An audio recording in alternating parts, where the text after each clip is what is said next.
Bakıda və Abşeron yarımadasında dekabrın 7-si axşamdan 10-u axşamadək arabir yağış yağacağı, bəzi yerlərdə yağışın leysan xarakterli olacağı proqnozlaşdırılır.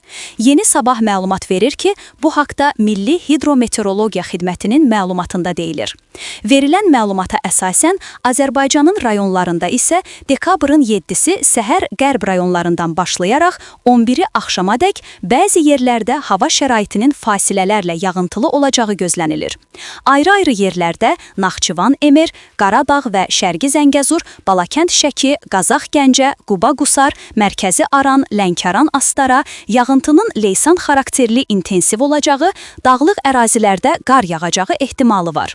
Yağıntılarla əlaqədar çaylarda sululuğun artacağı, bəzi dağ çaylarından qısa müddətli sel keçəcəyi ehtimalı edilir.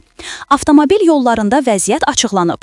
Moderator.az Milli Hidrometeorologiya Xidmətinə istinadən xəbər verir ki, dekabrın 7-sində bəzi dağlıq və dağətəyi rayonlarda dumanlı hava şəraiti ilə əlaqədar olaraq avtomobil magistral yollarında görünüş məsafəsinin 300-800 metrədək məhdudlaşacağı proqnozlaşdırılır.